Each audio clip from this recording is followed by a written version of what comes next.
আমি একজন বিধবা মানুষ, আমার স্বামী দুনিয়া থেকে বিদায় নিয়েছেন, ঘরের মধ্যে পানি ছাড়া চুল পরিমাণ কোনো খাবার নাই, কি দেব তাদেরকে? খাবারের যন্ত্রণায় তারা ছটফট করছিল।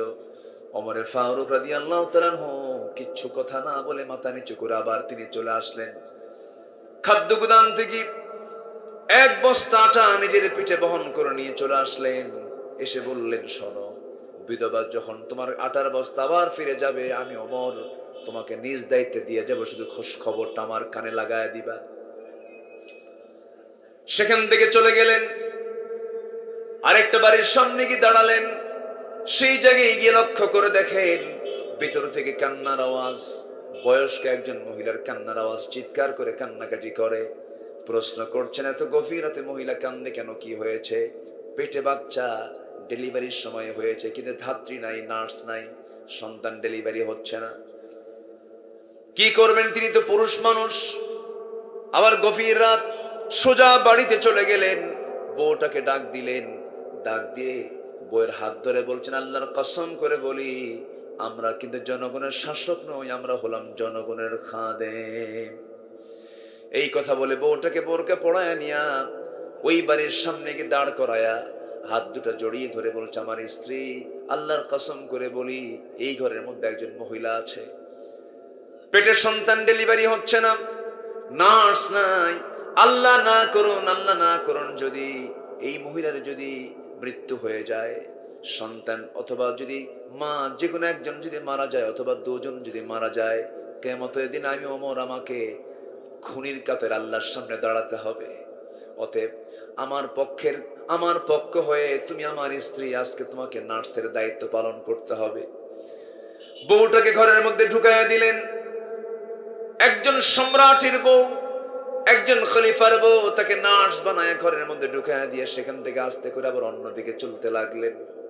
আউযু বিল্লাহি মিনাশ শাইতানির রাজীম।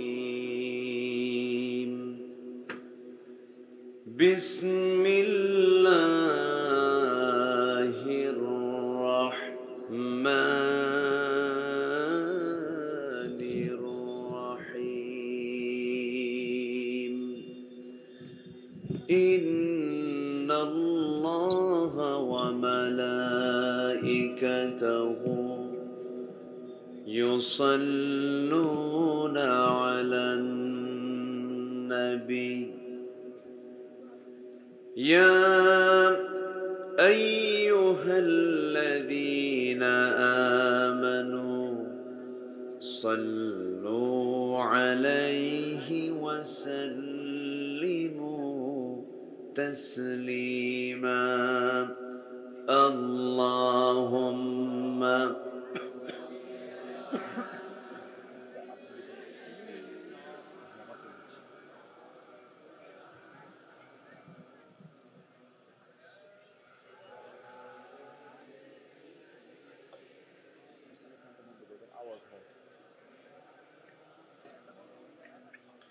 একটু মোহাব্বত দিয়ে নবীর প্রেমে মাতোয়ারা হয়ে জবান খুলে আওয়াজ দিয়ে সবাই বলুন, আল্লাহুম্মা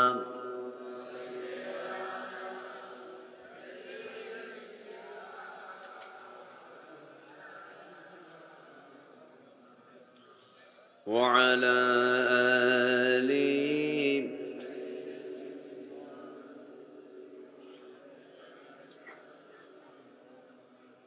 সবাই বলুন, বালাগাল উলা বিকামালিহি কাশাফাত তুজা বিজামালিহি হাসুনাত জামিউ খিসালিহি সাল্লু। सूरत यूसुफ बिदारी हिकमत लुक़मान इमाम क़ारिए क़ुरआन बारी ये दिले साद الرحمن ما بلغ العلا بكماله كشف الدجى بجماله حسنت جميع خصاله سلوا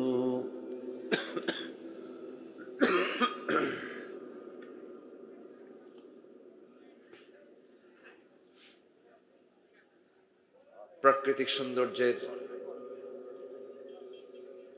অপরূপ লীলাভূমি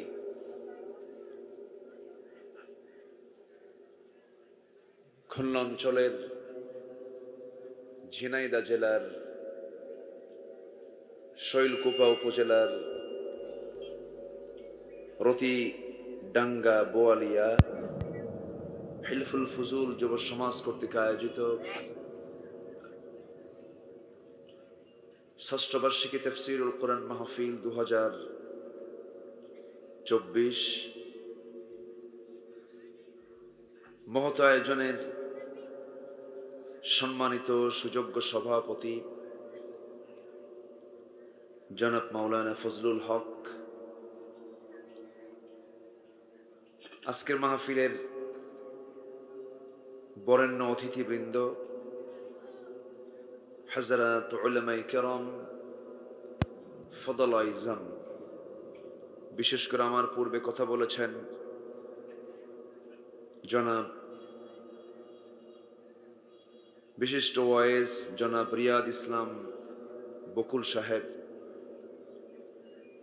উপস্থিত হযরত উলামায়ে কেরাম, ফদলা ইজাম, সুশীল সমাজ, জাতির শ্রেষ্ঠ সন্তান, শিক্ষক মণ্ডলী, সামনে উপস্থিত দূরে কাছের বিভিন্ন স্থান থেকে ছুটে আসা কালেমার ঝান্ডাবাহী, তাওহীদের পতাকাবাহী, দ্বীন ইসলামের নরসারদুল বীর মুজাহিদ, প্রাণ প্রিয় সম্মানিত দ্বীনী ভাইরা, আড়ালে বসে আছেন শ্রদ্ধেয়া সম্মানিতা মা বোনেরা, আলোচনার সূচনায় আনুষ্ঠানিকতার মধ্য দিয়ে আমার পক্ষ থেকে আবারও দিল খোলা সালাম, আসসালামু আলাইকুম ওয়া রাহমাতুল্লাহি ওয়া বারাকাতুহু।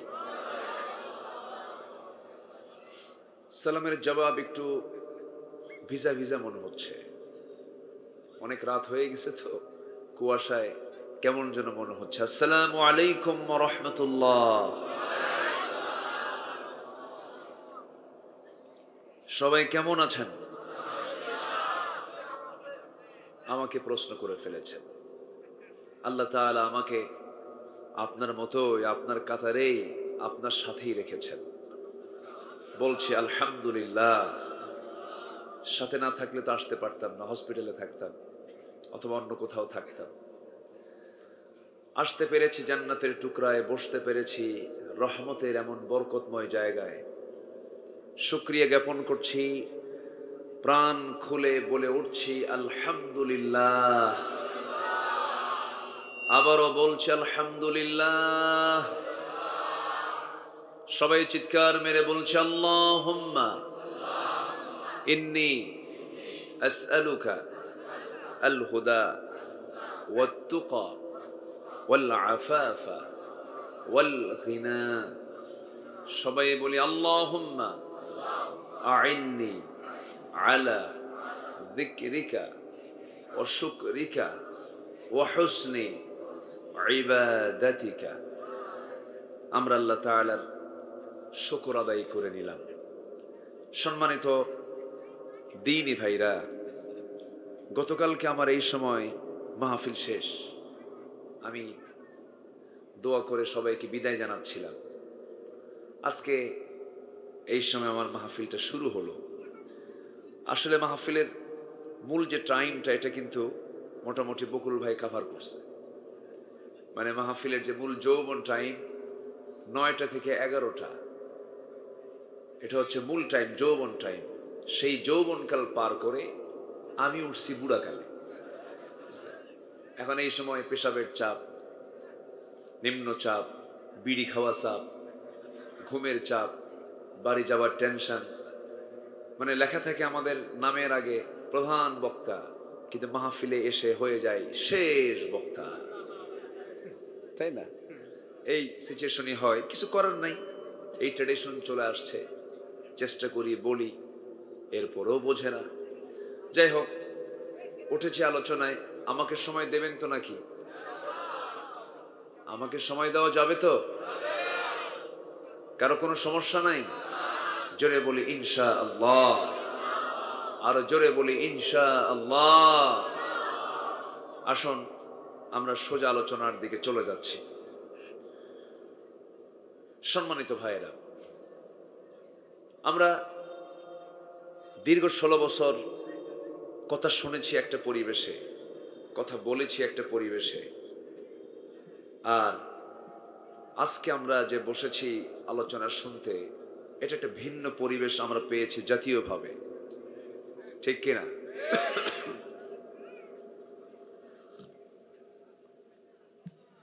সেই পরিবেশটা হলো, আগে মাহফিল কমিটি যখন মাহফিল করার চিন্তা করত, তাদের চিন্তা হতো থানায় যে কতবার যাওয়া লাগবে, জুতার তলা ক্ষয় না হলে মাহফিলের পারমিশন মিলত না। থানার কাছে মাহফিল কমিটিগুলো ছিল হলো দাগী আসামির মতো, মানে কত যে দোষ করছে কমিটি, এটা ছিল কমিটির মানে থানার কাছে কমিটির মানে একটা কি বলবো, মানে তারা ছিল অত্যন্ত বড় আসামি থানার কাছে। আর আমরা যারা আলোচক ছিলাম, আমরা তো নাশকতা সৃষ্টিকারী ছিলাম। তারপরে উস্কানি দাতা, বিভিন্ন কথাগুলো বলে আমাদেরকে গালমন্দ করা হতো।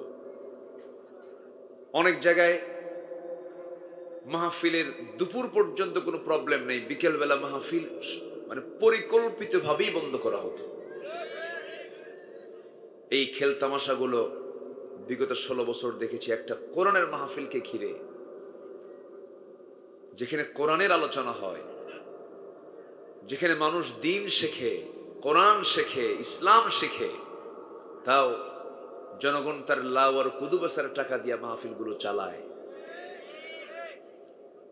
সম্মানিত বন্ধুগণ, এখন কি আজকের মাহফিলে কেউ গেছিলেন থানায়? যাওয়া লাগছে?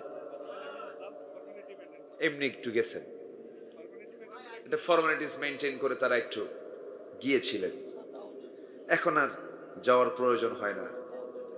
এখন মোটামুটি ভাবে তারাই বলে কখন কি লাগবে বলে। সম্মানিত ভাইয়েরা, এই পরিবেশ সৃষ্টি করে দিয়েছেন তিনি আমার কে? কে কে বলেন তো কে? কোন সন্দেহ লাগে নাকি? আমার আল্লাহ তাআলার কোন পরিকল্পনাকে পরিপূর্ণ করার জন্য কোনো টাইম লাগে না, কোনো সময় লাগে না। শুধু তিনি কি করেন? যারা পারেন ঠোঁট মিলিয়ে বলুন, ইন্নামা আমরুহু ইযা আরাদা শাইআন আন ইয়াকুলা লাহু কুন ফায়াকুন। জোরে বলুন আল্লাহু আকবার। আল্লাহ রাব্বুল আলামিন যখন কোনো কাজের সিদ্ধান্ত নিয়ে ফেলেন, সেই সময় শুধু তিনি একটা শব্দ বলেন, কুন। মাইক্রো সেকেন্ডও লাগে না, সঙ্গে সঙ্গে তা হয়ে যায়, সঙ্গে সঙ্গে তা হয়ে যায়। চিন্তা করা যায়, নবনির্বাচিত একটা সরকার 300 আসন সহ, নির্বাচিত না নির্ধারিত আল্লাহ জানে, যাই হোক, তো কল্পনাই করা যায় না। কি একটা সময় চলে আসলো। 5 অগাস্টের দুপুর পর বিকেল বেলা সময় পেলেন মাত্র 45 মিনিট। 45 মিনিটে আপনার ব্যাগ গোছাতে হবে, মামু বাড়ি দিল্লি গিয়ে পড়তে হবে। কি ঠিক কিনা? কি সিদ্ধান্ত! সিদ্ধান্ত কার? আসতে বলবেন না কার? ছিল তারা 16 বছর। কত বছর? আর ফেরাউন বেঁচে ছিল 1600 বছর। সংখ্যার কি মিল দেখছেন? বিশাল মিল। কিন্তু ওটা হচ্ছে পুরুষ ফেরাউন, মেল ফেরাউন আর ফিমেল ফেরাউন। সে চেয়েছিল, ফেরাউন চেয়েছিল হত্যার মধ্য দিয়ে ক্ষমতাকে পাকাপোক্ত করব, এরাও চেয়েছিল তাই। আয়না ঘর তো আর এমনি বানায় নাই। যাই হোক, অনেকের গায়ে কথাগুলো লাগতে পারে, হয়তো লেগে যেতে পারে, কিন্তু আমার যে তালিকা করছে আমি না বলে কি করি বলে। এই কালামানিক ওই বিচারপতি 116 জন আলেমের নাম সে তালিকার মধ্যে উঠাইছে। কি এদের কোনো ওয়াজ চলবে না? এরা রাজাকার। বলেন তো, আমার কি রাজাকার মনে হয়? 116 জন তালিকার মধ্যে আমার নামটাও ছিল। তালিকা করলো ওরা, কিন্তু সেই তালিকার জায়গায় থেকে গেল। কালামানিক কই গেল? কালামানিক পালাতে চেয়েও পালাতে পারেনি। এমন একটা সময় আসবে ইঁদুরের গর্তও খুঁজে পাবে না। কি ঠিক আছে না? কলার পাতা বিছানা, শীত হয়ে পড়ে থাকলো। সিলেটবাসীকে ধন্যবাদ, বিসি শুদ্ধ আউট করে ফেলছে। ভালো।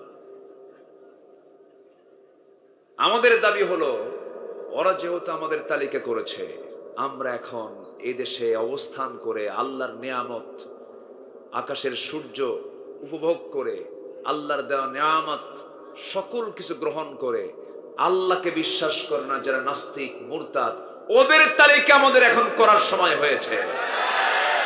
ওদের তালিকা করার দরকার আছে না নয়?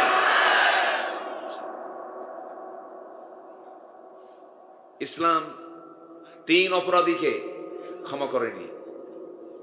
একটা হচ্ছে কতলুন নফস, যারা হত্যাকারী, যারা খুনি, তাদের কোনো ক্ষমা, আসতে কয়, তাদের কোনো ক্ষমা।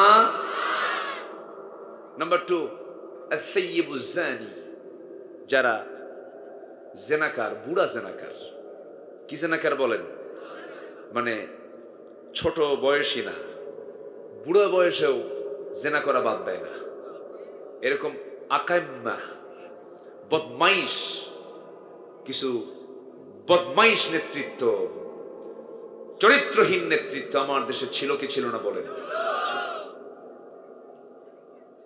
জাহাঙ্গীরনগর ইউনিভার্সিটিকে কত বড় একটা কলঙ্ক লেপন করে দিয়েছে আরেক মানিক। তৎকালীন সে ছিল ছাত্রলীগের নেতা। সে 100টা মেয়ের জীবন নষ্ট করে, 100 মেয়ের সঙ্গে সে অবৈধ সম্পর্ক করে, জেনা করে, ধর্ষণ করে, সেই ধর্ষণের সে সেঞ্চুরি উদযাপন করেছে মিষ্টি বিতরণের মধ্য দিয়ে ক্যাম্পাসে। তার শাস্তি কি হয়েছে? বিগত 16 বছর কেউ কিছু করেনি, কেউ কিছু বলেও নি। বরঞ্চ কি শাস্তি দিয়েছে জানেন? এই দুষ্ট ছেলে, এগুলো করতে নেই, এটাই হলো তার ফয়সালা। এখন সব এগুলো মাথায় নেওয়া দরকার। আসতে বলবেন না, ঠিক কিনা? মাথায় নেওয়ার প্রয়োজন আছে না নাই? আমরা কলঙ্ককে দূর করতে চাই। একটু বসেন। তবে সকল অন্যায়কে প্রতিহত করার জন্য আগে নিজের জীবনের সৌন্দর্যের দরকার আছে না নাই? নিজের জীবনের চারিত্রিক সৌন্দর্যের প্রয়োজন সবার পরে না সবার আগে? সবার আগে। আসুন একটু আস্তে আস্তে আমাদের জীবনকে কেমন করে সুন্দর করা যায় সবার আগে পরামর্শ নেব সেই কিতাব থেকে, যে কিতাব আসমান থেকে নাজিল হয়েছে। তার নাম কি? আসতে বলবেন না, তার নাম কি? কোরআন। কোরআন আমাকে কি কি চরিত্র, কি চারিত্রিক সৌন্দর্য উপহার দেয়। আজকে আমার আলোচনার সাবজেক্টের মূল বিষয়টাই হচ্ছে এটা, কোরআনের আলোকে মুমিনের সৌন্দর্য, চরিত্রকে কেমনে সুন্দর করে গড়া যায়, এই বিষয়ে আমি কিছু কথা বলতে চাচ্ছি। আমাকে সময় দিচ্ছেন তো নাকি? জোরে বলি ইনশাআল্লাহ। আজকের সমাজে আমার বাংলাদেশে কোনো কিছুর সংকট না থাকলেও আমার কাছে মনে হয় 1 নম্বর সংকট হলো চারিত্রিক সংকট, সৎ নেতৃত্বের সংকট। আছে না নাই? আচ্ছা, সম্মানিত ভাইয়েরা, আসুন ধীরে ধীরে আমরা আলোচনার দিকে চলে যাই। কষ্ট হচ্ছে না তো? আচ্ছা, তো মুমিনের সৌন্দর্য মোটামুটি আজকে আমরা যদি 15টা পয়েন্টের উপরে কথা শুনি, আমাদের এই সৌন্দর্যগুলো, আমাদের কি কি চরিত্রগুলো আনা দরকার আমরা জানতে পারবো, এবং যদি মানতে পারি এই চারিত্রিক সৌন্দর্য অর্জনের মধ্য দিয়েই আমাদের জান্নাত নিশ্চিত করে দিবেন। তিনি আমার কে? আসতে বলবেন না, তিনি আমার কে? একটু কান লাগাবেন সবাই। কোরআন এমন একটা কিতাব, এটা এমন একটা গ্রন্থ, আপনি কোন দিক থেকে কোরআন থেকে জানবেন, কোন সাইড থেকে? সাহিত্য পাবেন, আইন পাবেন, ব্যবসা পাবেন, ব্যাংক পাবেন, বীমা পাবেন, রাষ্ট্র পাবেন, প্রশাসন পাবেন, কোথায় কি নাই সব বলে দিয়েছেন এই কিতাবের মধ্যে। তিনি কে? আল্লাহ তাআলা। আমার বন্ধুগণ, মুমিনের সৌন্দর্য কি হওয়া দরকার? মুমিনের চারিত্রিক সৌন্দর্যের 1 নম্বর দিক হলো, আল্লাহ রাব্বুল আলামিন ইমানদারকে ডাক দিয়ে একটা সূরার মধ্যে বলছেন, সূরাতুল আহজাব ভার্স নাম্বার 70। আল্লাহ রাব্বুল আলামিন বলেন, ইয়া আইয়ুহাল্লাযীনা আমানুত্তাকুল্লাহা ওয়া কুলু কওলান সাদীদা يصلح لكم أعمالكم ويغفر لكم ذنوبكم ومن يطع الله ورسوله فقد فاز فوزا عظيما। জোরে বলুন আল্লাহু আকবার। হে ইমানদারেরা, তোমরা আল্লাহকে ভয় করো, তাকওয়ার নীতি অবলম্বন করো, তাকওয়া তোমরা অর্জন করো, কারণ এই তাকওয়া আল্লাহর সঙ্গে নৈকট্য হাসিলের একমাত্র মাধ্যম।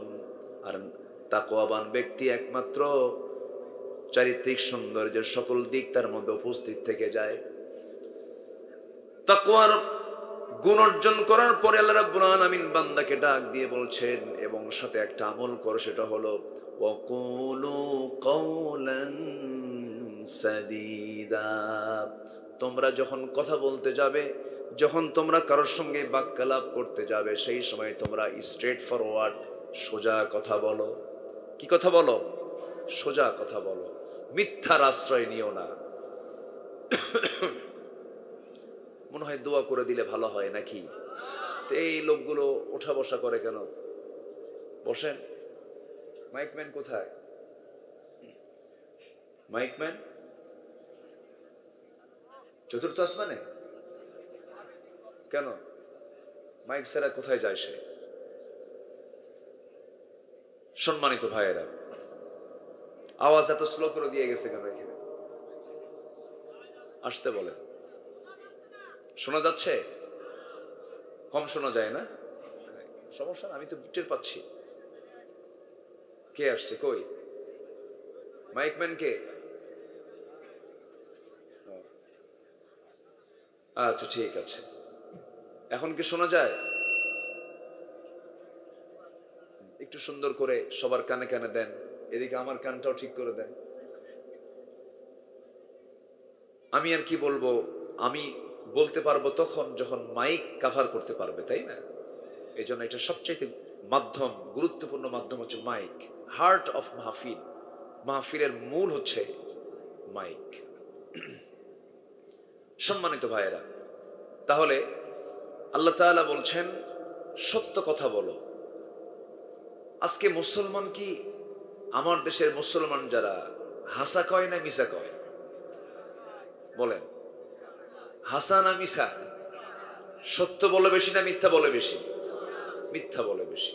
এটা কি মুমিনের সৌন্দর্য, ইমানদারের সৌন্দর্য, মুসলমানের সৌন্দর্য? একজন মানুষের জীবনে কৌতুক করেও মিথ্যা কথা কখনো বের হয় নাই। 63 বছর 9 ঘন্টা যার জীবন ছিল, আয়ুকাল ছিল, এই জীবনে 63 বছর 9 ঘন্টা তিনি বেঁচে ছিলেন।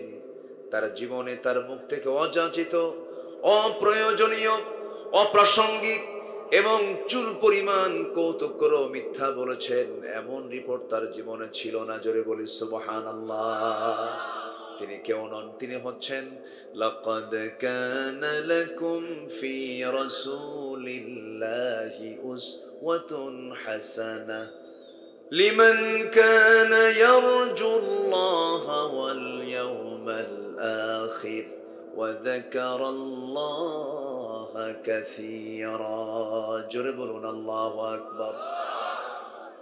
তিনি আমার নবী, আমাদের জন্য উসওয়া হাসানা জনাবে মুহাম্মদুর রাসূলুল্লাহ সাল্লাল্লাহু আলাইহি সাল্লাম। অথচ আমরা তার উম্মত হয়ে হরহামেশা মিথ্যা কথা বলে ফেলি। আল্লাহর ওলি হওয়ার জন্য, আল্লাহর নৈকট্য হাসিলের জন্য এটা সবচেয়ে বড় গুণ। আমি তো মনে করি যে সমস্ত লোকের জীবনে মিথ্যা কথা মুখ থেকে বের হয় না, তারা হচ্ছে জামানার শ্রেষ্ঠ বুজুর্গ মানুষ। যে মুখ দিয়ে মিথ্যা বের হবে না, সেই মুখের দোয়া কবুল করবেন কে? কে কবুল করবেন? আল্লাহ কবুল করবেন। মিথ্যার ধারে পাশে যাওয়া যাবে না। আমার নবীজি একদিন বসে আছেন, এক সাহাবী এসে বলছেন, ইয়া রাসূলুল্লাহ, আপনি আমাকে শুধু শর্ট একটা আমল শিখায় দিবেন। আমি একটা আমলের বেশি 2টা আমল করব না। আমার নবীজি তাকে বললেন, তুমি একটা আমল যদি শুধু করতে চাও, একটা আমল তোমাকে শিখায় দিলাম, আজকে থেকে কখনো মিথ্যা কথা মুখ থেকে বের করবা না, মিথ্যার ধারে বসে যাবে না। ওই আমল নিয়ে চলে গেলেন। প্রাথমিক পর্যায়ে থাকা ওই সাহাবীর মধ্যে বড় বড় 3টা বড় দোষ ছিল: চুরি, জেনা এবং মদ। কোন এক রাতের আধারে কোন একটা বাড়িতে অবস্থান করে সকালবেলা যখন নবীর কাছে চলে এসেছেন, আমার নবীজি বললেন, তুমি গত রাত্রিতে কোন ঘরের মধ্যে ঢুকেছিলে? সাহাবী বলছেন, ইয়া রাসূলুল্লাহ, আল্লাহর কসম করে বলি আর জীবনে জেনার কাছে যাব না। পরের দিন সকালবেলা গিয়েছেন, রাসূল বললেন, সাহাবী, গত রাত্রিতে তুমি হাতের মধ্যে কিসের বোতল নিয়েছিলে? আল্লাহর কসম, আজকে থেকে মদের বোতল আর হাতের মধ্যে তুলবো না। এরপর রাসূল বলেন, গত রাত্রে তুমি কোন বাড়িতে গিয়েছিলে? ইয়া রাসূলুল্লাহ, আল্লাহর কসম করে বলি আজকে থেকে জীবনে কোনোদিন চুরির কাছে যাব না। এরপর তিনি বলছেন, ওই সাহাবী বলছেন, ইয়া রাসূলুল্লাহ, আল্লাহর নামের কসম করে বলছে আপনি আসলে সত্যি আল্লাহর নবী, আপনি আল্লাহর পয়গম্বর, কোনো সন্দেহ নাই। জীবনে আজকের থেকে ওয়াদা করলাম, জীবনে আর কোনোদিন মিথ্যা, জীবনে আর কোনোদিন মদ, জেনা, নারীর ধারে পাশে আমি আর যাব না। জোরে বলি সুবহানাল্লাহ। মিথ্যা সকল পাপকে টেনে আনে। 16টা বছর এদেশের বিটিভি সহ যত চ্যানেল ছিল সবগুলো ছিল হলো মিথ্যা তথ্য দিয়ে ভরা। ঠিক কিনা বলেন? যা পেয়েছে সব মিথ্যা। আজকে তা টের পাচ্ছি না আমরা। দেশ কত দূর আগায় নিয়ে গেছে তারা। 18 কোটি মানুষ যে দেশের নাগরিক,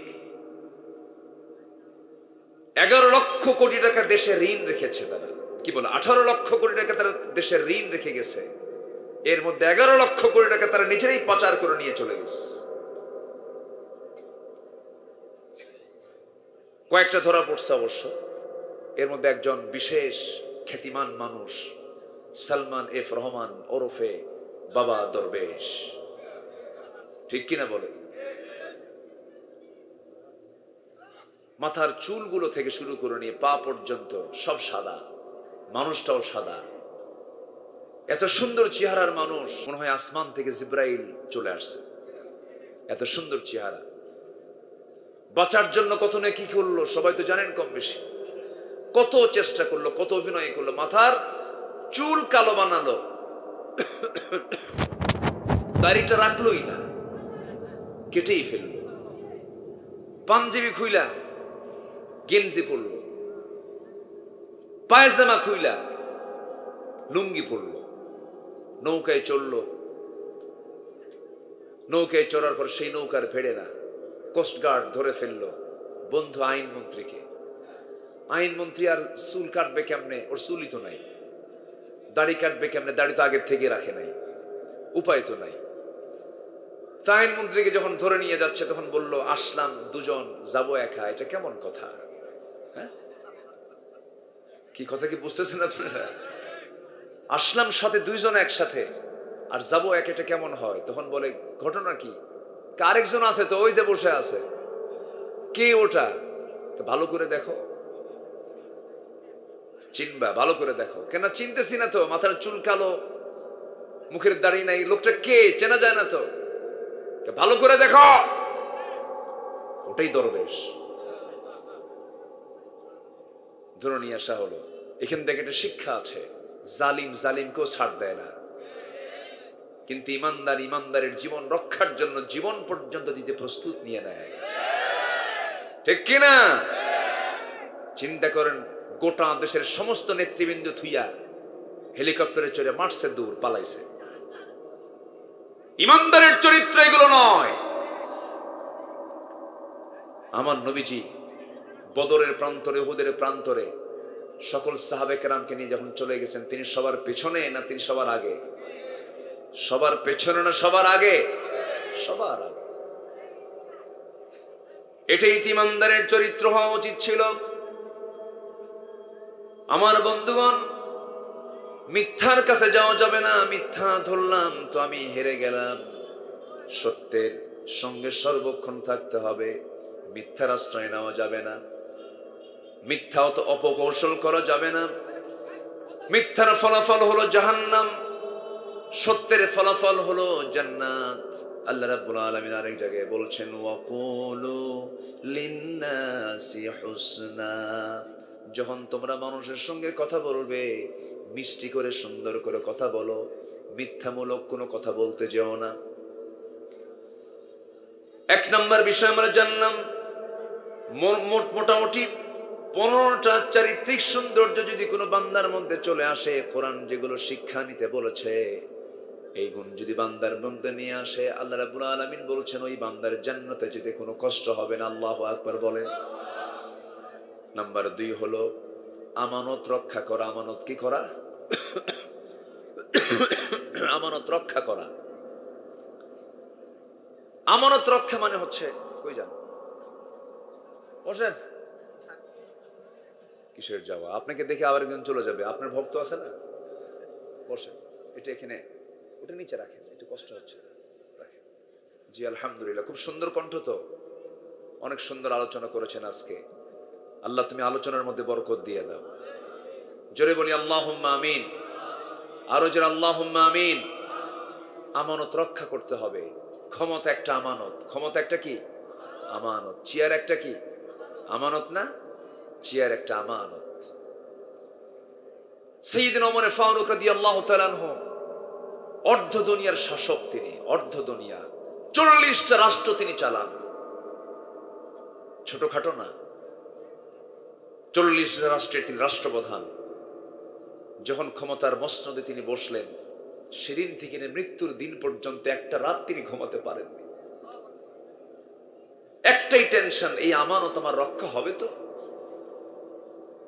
মাঝে মাঝে তিনি আফসোস করে বলতেন, ফোরাত নদীর তীরে যদি একটা কুকুর অনাহারে মারা যায়, আর ইরাকের রাস্তা খারাপের কারণে যদি সেই খারাপ গর্তের মধ্যে যদি একটা উট চলতে নিয়ে উটের পা পড়ে, উটের পা ভেঙে যায়, কিয়ামতের দিন আমি ওমর, আমাকে উট কেন পা ভেঙে ফেললো, কুকুর কেন মারা গেল, তার জন্য আমি ওমর, আমাকে জবাবদিহির কাঠগড়ায় দাঁড়াতে হবে আল্লাহর সামনে।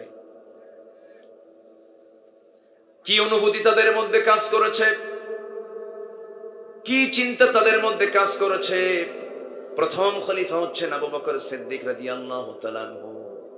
যেদিন তিনি খেলাফতের দায়িত্ব গ্রহণ করলেন, খেলাফতের দায়িত্ব পেলেন, তার আগের থেকে তার একটা দায়িত্ব ছিল, প্রতিবেশীর হক আদায় করার একটা অংশ ছিল, সেটা হলো তার ঘরের সঙ্গে একটা ঘর ছিল।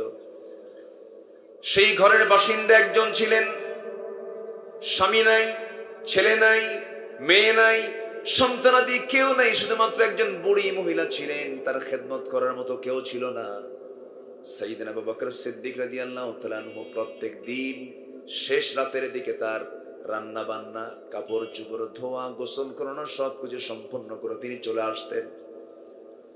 খেলাফতের দায়িত্ব পেলেন, তাও করলেন। সাইয়েদনা ওমর ফারুক একদিন দেখে ফেলে বলছেন, সব কাজ আপনি একাই করবেন, আমাদের কিছু কাজের তো সুযোগ দেওয়া দরকার। সাইয়েদনা আবু বকর বলছেন, ওমর, আমার ভাই ওমর, কিয়ামতের দিন আমার আমলনামা তো তোমার পিঠে যাবে না, আমাকে আমার কাজ করতে হবে। সাইয়েদনা আবু বকর রাদিয়াল্লাহু তাআলা আনহু ইন্তেকাল হয়ে গেল। ইন্তেকাল হওয়ার পরের দিন ওমর ফারুক রাদিয়াল্লাহু আনহু মনে মনে চিন্তা করতেছেন, ভাই আবু বকর তো নাই, বুড়ি মহিলার জন্য কি হয়ে গেল?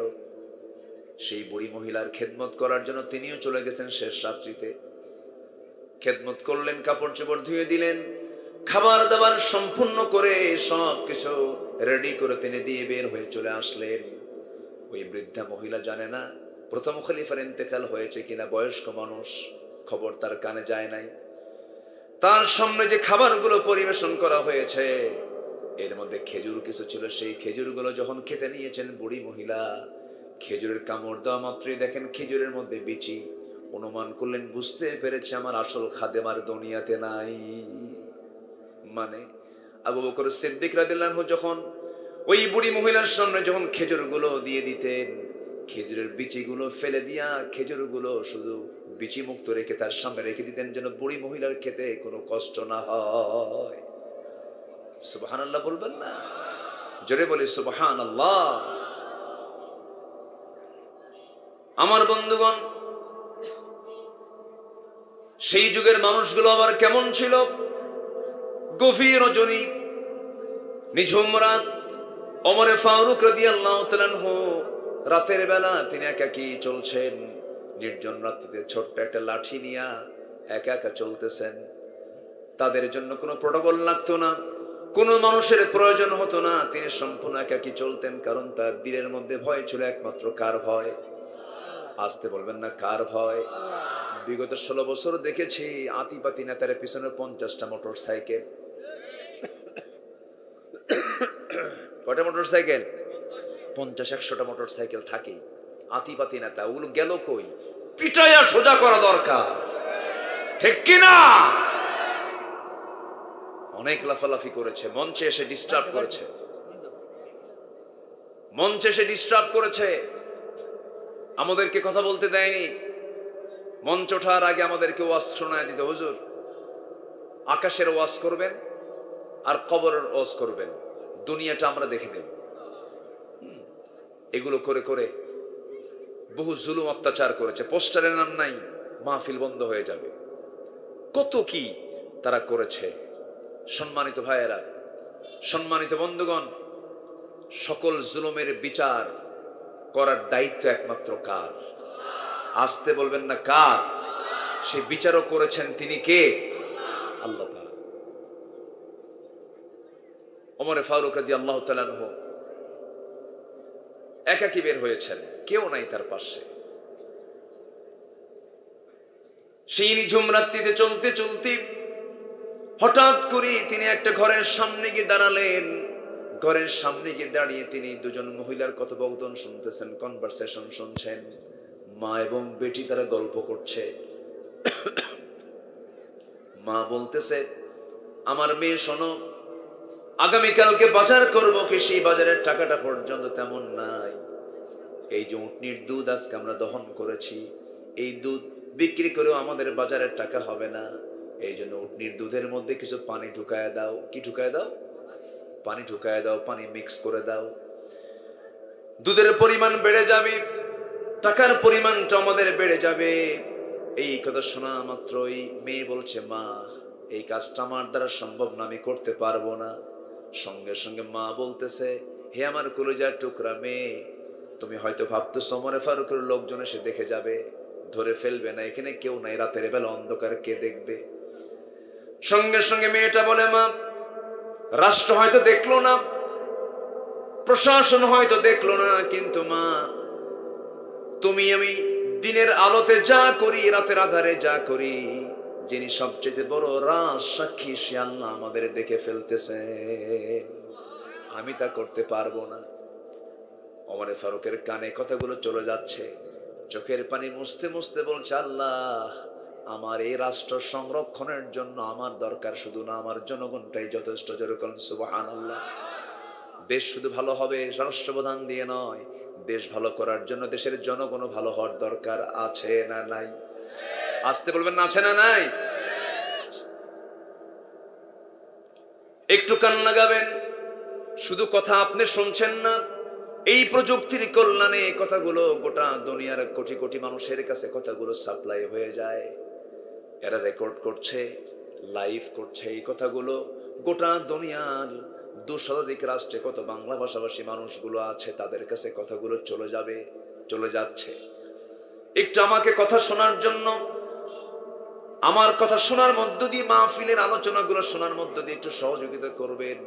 দিন বোঝার দরকার একার না সবার, দিন বোঝার দরকার একার না সবার। একটু কান লাগাবেন। 15টা গুণ অর্জন করবো আমরা। কয়টা গুণ অর্জন করব? 15টা গুণ। নাম্বার 1 আমরা শিখে নিয়েছি। আজকের মাহফিল থেকে সিদ্ধান্ত নিলাম, জীবনে আর কখনো মিথ্যা কথা বলবো না। জোরে বলি ইনশাআল্লাহ, আরো জোরে বলি ইনশাআল্লাহ। নাম্বার 2 হলো আমানতের হেফাজত করা, আমানত খেয়ানত না করা। এই কথা বলতে নিয়ে সাইয়েদনা ওমর ফারুকের দিকে চলে গেছে আমরা। আমার বন্ধুগণ, ওমর ফারুক রাদিয়াল্লাহু তাআলা আনহু কত বড় আমানতদার ছিলেন, কি তাকওয়া তাদের মধ্যে কাজ করেছে। একটু কান লাগান, মনোযোগ দিয়ে শোনেন। সাইয়েদনা ওমর ফারুক রাদিয়াল্লাহু তাআলা আনহুর একটা ছোট্ট ছেলে বাজার থেকে একটা ঘোড়া কিনে এনেছে। সেই ঘোড়া কিনে এনে বাড়িতে লালন পালন করে ধীরে ধীরে বড় করতেছিল, মোটা তাজা করতেছিল। কিন্তু যে ঘাস ঘোড়াটা খায়, সেই ঘাসটা হলো রাষ্ট্রের জায়গা। রাষ্ট্রের জায়গার ঘাসগুলো খেয়ে খেয়ে ঘোড়াটা বড় হচ্ছিল। ঘোড়া যখন বড় হয়ে গেল, বিক্রির সময় যখন হয়ে গেছে, সেই ঘোড়াটা নিয়ে খলিফা ওমর ফারুকের ছেলে চলে গেছে বাজারে বিক্রি করার জন্য। টাকা, লাভসহ টাকা নিয়ে চলে আসবে বিক্রি করে। বাজারে বিক্রি হয়ে গেছে ঘোড়া। বিক্রিত ঘোড়া বিক্রি করে সেই টাকাটা নিয়ে, বিক্রিত ঘোড়ার টাকাটা নিয়ে ফিরে আসতেছেন বাড়ির দিকে। দরজার ফটকে দাঁড়িয়ে আছেন ওমর ফারুক রাদিয়াল্লাহু তাআলা আনহু। ছেলে আসার সঙ্গে সঙ্গেই বলছেন, হে আমার সন্তান, হে আমার কলেজের টুকরা সন্তান, ঘোড়াটা কি করেছো? বিক্রি করেছি। কিনছিলা কত দিয়া আর বিক্রি করলা কত দিয়া? এত টাকা দিয়ে কিনেছি, এত টাকা দিয়ে বিক্রি করেছি। এই কথা শোনার সঙ্গে সঙ্গে ওমর ফারুক বললেন, লাভ হয়েছে কত টাকা? এত টাকা লাভ হয়েছে। এই লভ্যাংশের টাকাটা দয়া করে রাষ্ট্রীয় কোষাগারে জমা দিয়ে দাও। কারণ ঘোড়া তোমার হতে পারে, কিন্তু ঘোড়া তার ঘাস খেয়েছে রাষ্ট্রের জায়গায়। সম্পূর্ণ লভ্যাংশ টাকাটা এই রাষ্ট্রের কোষাগারে জমা হয়ে যাবে। জোরে বলি সুবহানাল্লাহ। এটাই হচ্ছে আমানত। এটাই কি বলেন? আসতে বলে, এটা কি আমানত। আমার ভাইয়েরা, সাইয়েদনা ওমর ফারুকের জীবন থেকে যখন কথা বলা শুরু, চেনেন তো নাকি? ওনাকে চেনেন না সবাই? ওমর ফারুক কে? কয় নম্বর খলিফা? বলেন, কয় নম্বর খলিফা? বহুদিন আগে এক মাহফিলে বললাম, ওমর ফারুককে চিনেন কে? সামনে থেকে একজন ছেলে দাঁড়ায় বলে, হুজুর আমি চিনি। কে? আমাদের বাড়ির দোতলায় ভাড়া থাকে। বুঝলেন? বসেন, কষ্ট দিচ্ছি মনে হয় আপনাদের নাকি? অনেক রাত হয়ে গেছে, 12টা বাজতেছে। যদি বলেন শেষ করে দেব। এই তো, জি, সারা রাত। এ তো দেখতেছি আরেক। জি বলি আলহামদুলিল্লাহ, খুব ভালো মানুষ আপনারা। জি, সম্মানিত ভাইয়েরা, সম্মানিত বন্ধুগণ, তাই তো আজকে মুক্ত মনে, মুক্ত চিন্তায় কথা বলার সুযোগ আমরা পেয়েছি। আমাদের কণ্ঠ রোধ করা হয়েছে, আমাদেরকে জেলখানায় ঢুকিয়ে দেওয়া হয়েছে। আল্লামা সাইদির মতো ব্যক্তিকে, কত বড় সম্পদ তিনি, শুধু বাংলাদেশের সম্পদ তিনি নয়, গোটা বিশ্ব মুসলিম উম্মার তিনি সম্পদ।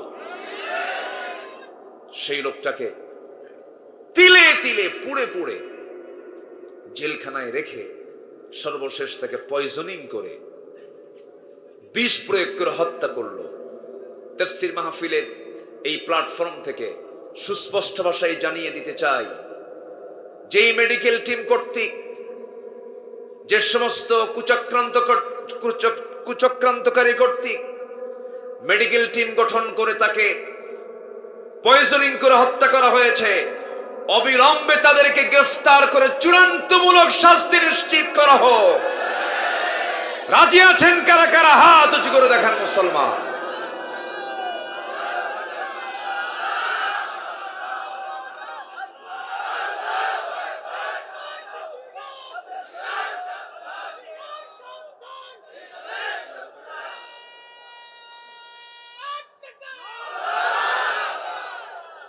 সম্মানিত ভাইয়েরা, সম্মানিত বন্ধুগণ, আলেমের রক্ত, শহীদের রক্ত, ইমানদারের রক্ত এই জমিনে যখন পড়েছে, এই জমিনে আল্লাহর দিন কায়েম হয়ে যাবেই যাবেই যাবেই ইনশাআল্লাহ।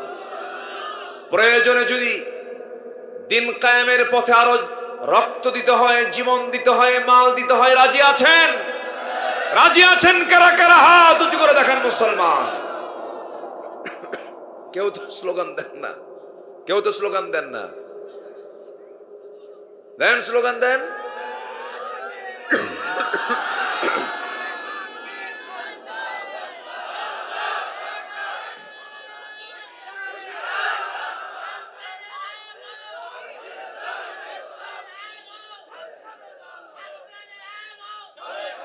আলেম ওলামা যেখানে, আল্লাহ কবুল করুন, জোরে বলি আমিন।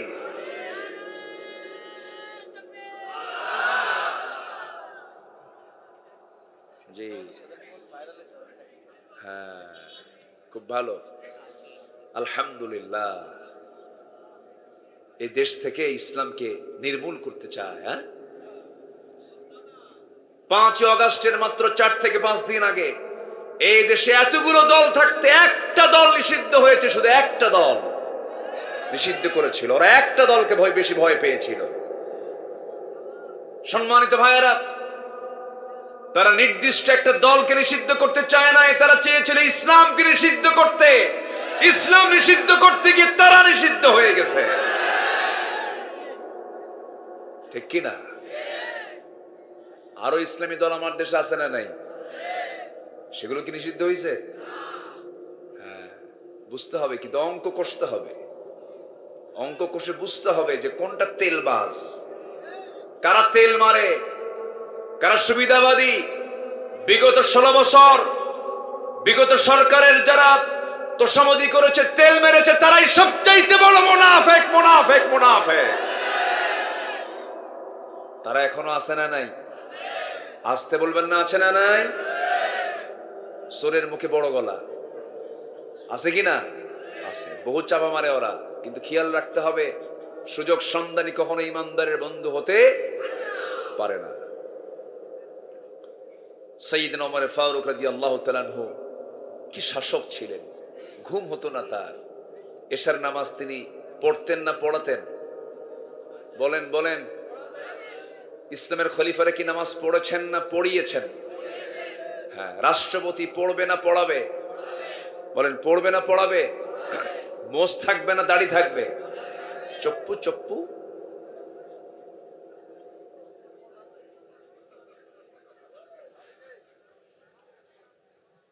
মুসলিম লিডার হবে দাড়িওয়ালা না মোষওয়ালা? দাড়িওয়ালা না মোষওয়ালা? আর এখন নেতা হওয়ার জন্য কি লাগে? হাইব্রিড জাতের 2.5 থেকে 3 ইঞ্চি মোটা মোষ, এরকম। তাহলে নেতা হয়ে গেল। ওই সমস্ত নেতৃত্ব আর মানি না, থুতু মারি, থুতু, ঠিক কিনা? ওগুলো আমরা মানি না। আমরা সেই নেতৃত্ব মানবো যে নেতৃত্বের দিকে তাকালে আমার রাসূলুল্লাহর কথা মনে হয়ে যায়। সব দেখা শেষ। কেউ বাপ নিয়ে ব্যস্ত, কেউ স্বামী নিয়ে ব্যস্ত, কেউ কারো বাপের দেশ, কারো স্বামীর দেশ, মাঝখান দিয়ে আমরা শেষ। ওগুলো সব বাদ। সোজা কথা, হাতে জুতা নিয়ে দাঁড়াবেন যদি কেউ আসে আপনার কাছে। যদি ইসলাম নিয়ে কথা বলে, ইসলামের পক্ষে কথা বলে, ধন্যবাদ জানাবেন, বুকের সঙ্গে বুক লাগায় নেবেন। ইসলামের দাওয়াত ছাড়া, ইসলামের দল ছাড়া অন্য কোনো কথা বললে থুতু মারবেন আর জুতা মারবেন। ৭১ থেকে ২০২৪ সাল ধোকা খাইছি, ধোকার উপরেই জাতি চলছে। আমরা দেশটা গড়ব কোন দিন? সেই মোহাম্মদ মাহাথির মালয়েশিয়াকে কোথায় নিয়ে চলে গেছেন? ৮১-তে ক্ষমতায় এসেছেন তিনি। সেই মালয়েশিয়া আজকে কোথায়? আর আমার বাংলাদেশ আজকে কোথায়? সম্মানিত ভাইয়েরা, দেশ গড়ার জন্য নিজের চরিত্র আগে সুন্দর করে গড়ার দরকার আছে না নাই? আসতে বলবেন না, আছে না নাই? এই দেশের জাতীয় চরিত্র হলো সত্য কথা বলা না মিথ্যা কথা বলা? বলেন বলেন বলেন, মিথ্যা কথা।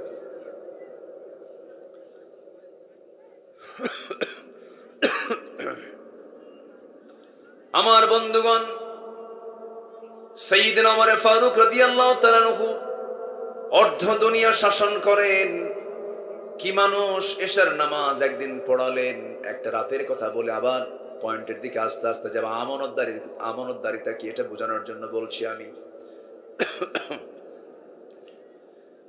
ওমর ফারুক রাদিয়াল্লাহু তাআলা আনহু এশার নামাজ পড়িয়ে বাড়িতে আসলেন।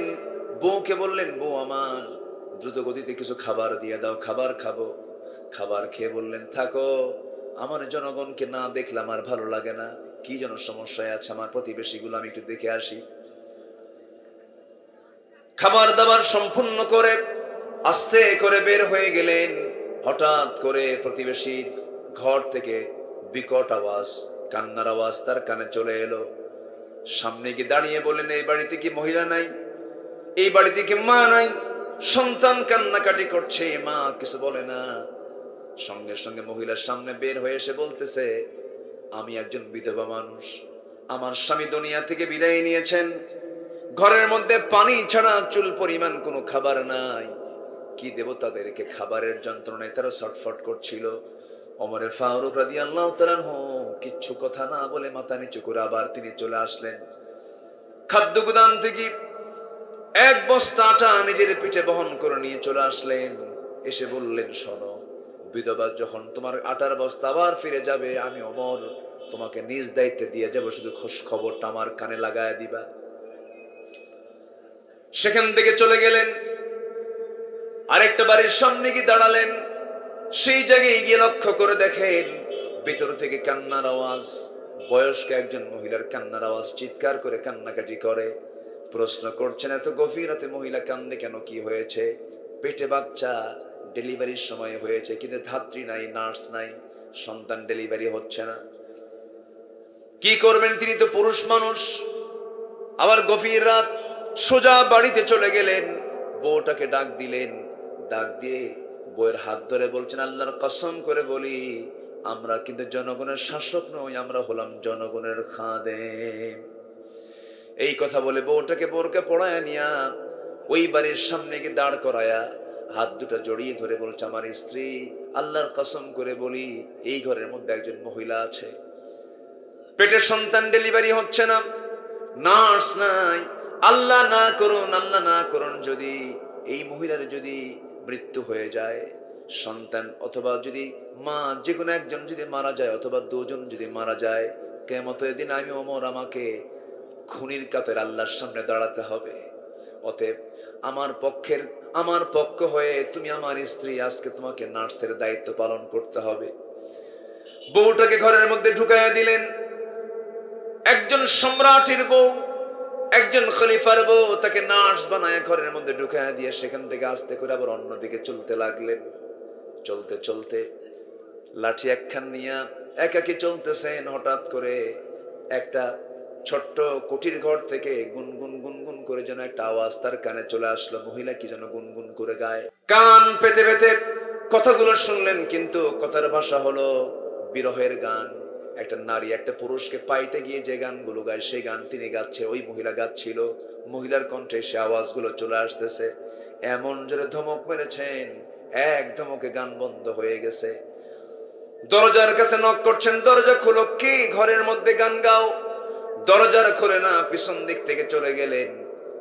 খেজুর পাতার বানানো বেড়ার ঘর ছিল, সেই বেড়াটা টান মারলেন, খুলে গেল, ভিতরে ঢুকলেন। মোমবাতি জ্বালানো, প্রদীপ জ্বালানোর সামনে একজন মহিলা কাপা মাথায় কাপড় দিয়ে পর্দার নিয়ম রক্ষা করে দাঁড়ায় আছে। ওমরে ফারুক বলছেন, মহিলা, এই গভীর রাত্রে আল্লাহর কালাম তেলাওয়াত না করে, সুন্দরভাবে তাহাজ্জুদ নামাজ না পড়ে তুমি এই সময় কেন বিরহের গান গাচ্ছ? তুমি কি জানো না এটা ইসলামী জনপদ, ইসলামী রাষ্ট্র এটা?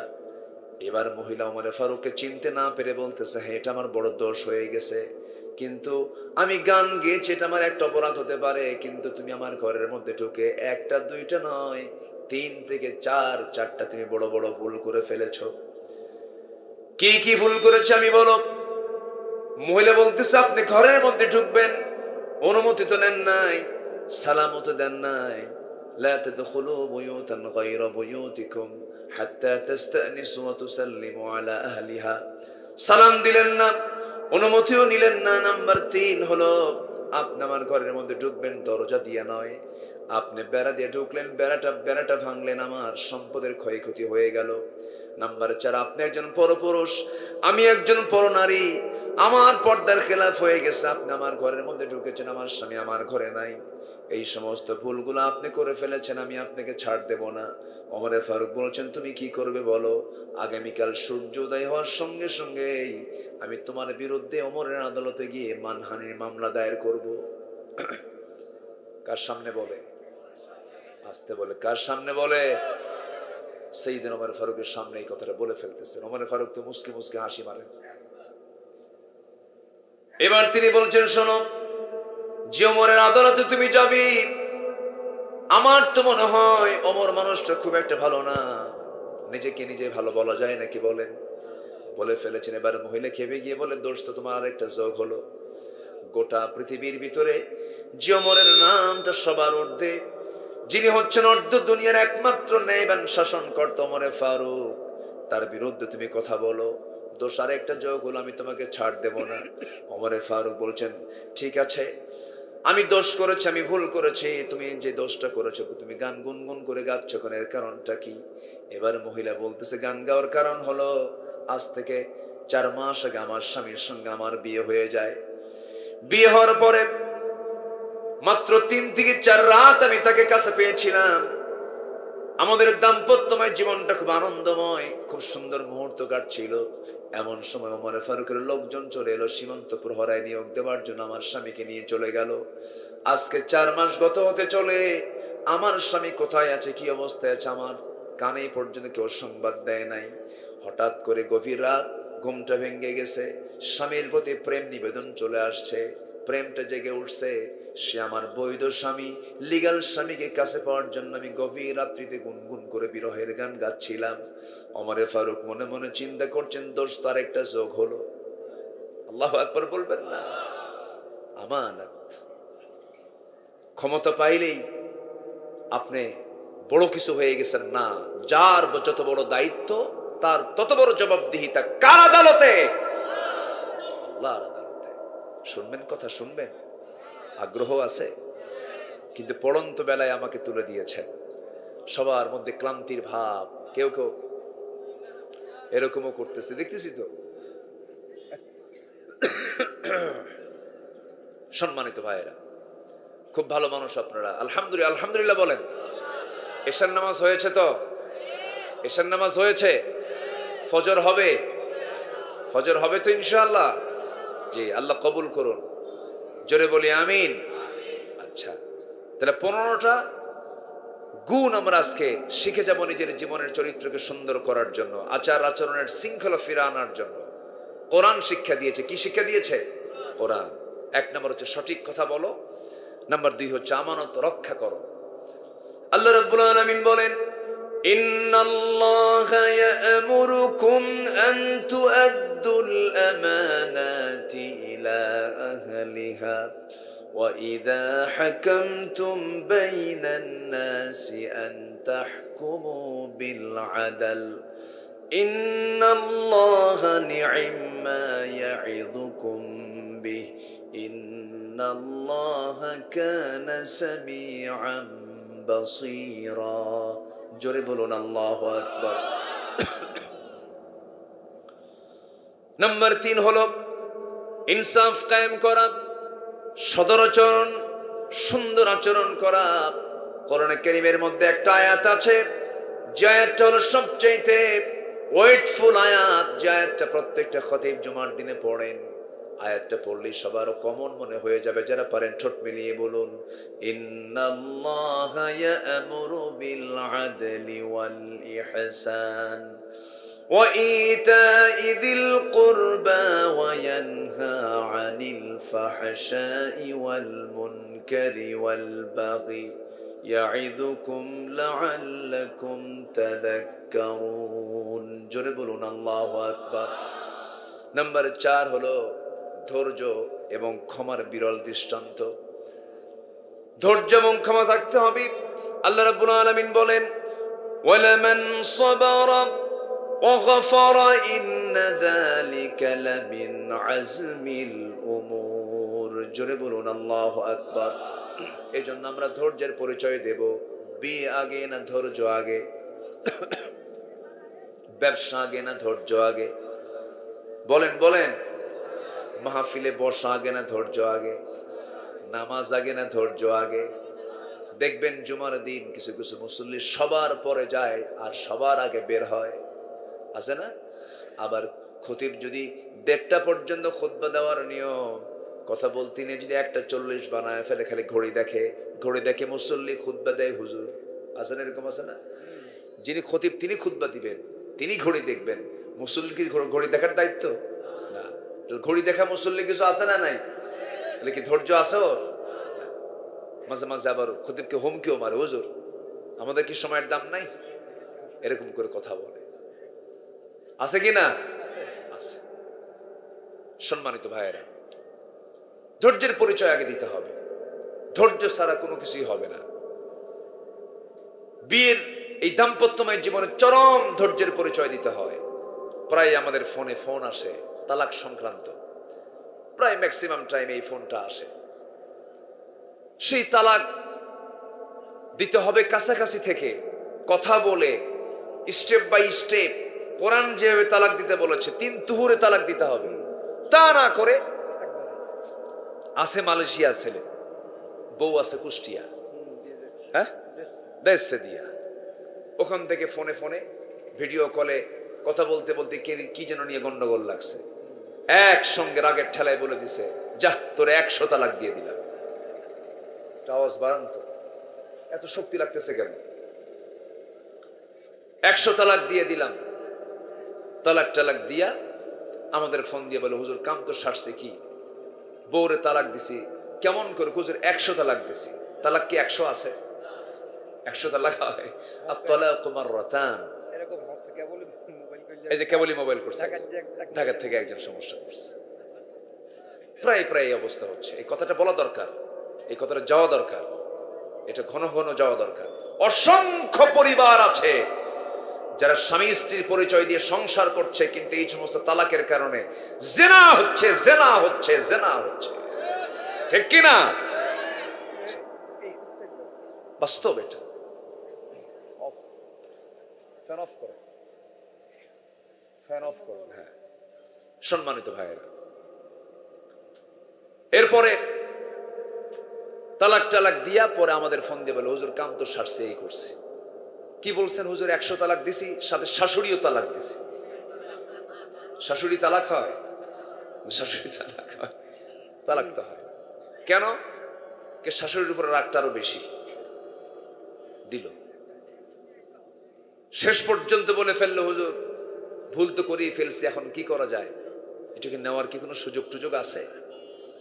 এই সমস্ত কথাগুলো আমাদেরকে বলে, মানে অকাম করবে ওরা, ফায়সালা দেব আমরা। বুঝেন নাই? এগুলো করা ঠিক না, এগুলো হারাম। এগুলো কি বলেন তো? হারাম।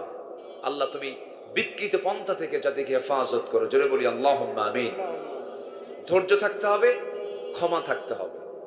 স্বামী স্ত্রীর মধ্যে কোনো দ্বন্দ্ব লেগেছে, এর মধ্যে সবচেয়ে বেশি ধৈর্যের পরিচয় দেবে কে? স্বামী না স্ত্রী? সব চুপ করে আছে, হুজুর কিচ্ছু কম না, কারণ পাশে বউ বসে ওয়াজ শুনতেছে। বলেন, হঠাৎ করে আমার ঠান্ডা লাগছে, কফ বুকে জমা হয়ে আছে, খুব কষ্ট করে চাপ প্রয়োগ করে আমাকে কথা বলতে হচ্ছে। একটু আমাকে সময় দেবেন, আর একটু সময় বলেই আমি 15টা পয়েন্ট শেষ হবে, আমার আলোচনাও শেষ হয়ে যাবে। জোরে বলি ইনশাআল্লাহ। এখন ধৈর্যের পরিচয় দিবে বেশি কে, স্ত্রী না স্বামী? স্বামী।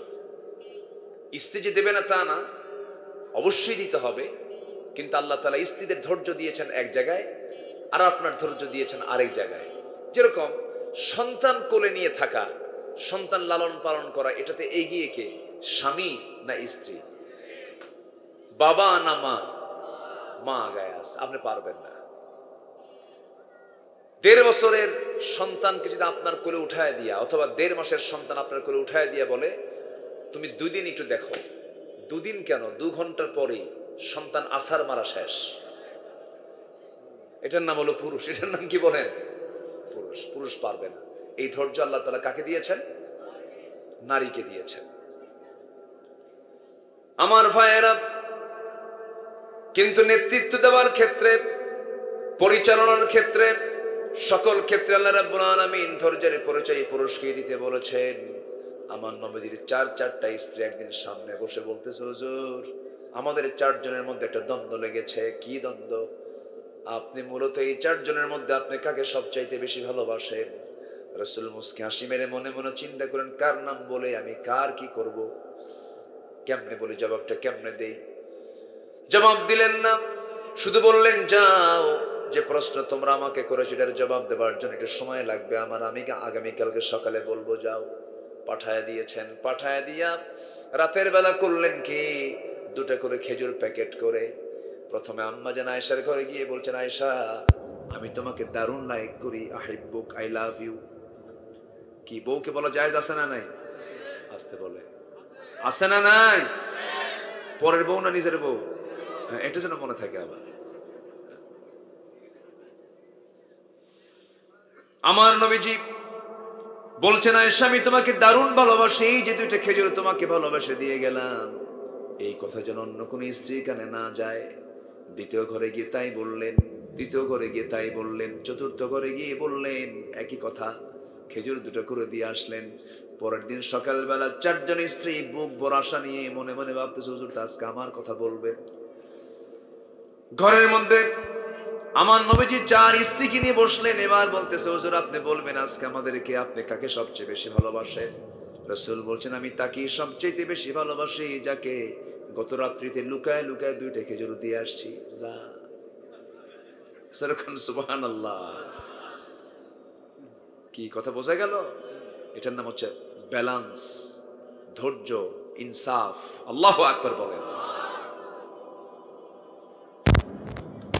আমার বন্ধুগণ, নাম্বার 5 হলো, মনে আছে কি? মনে আছে আপনাদের?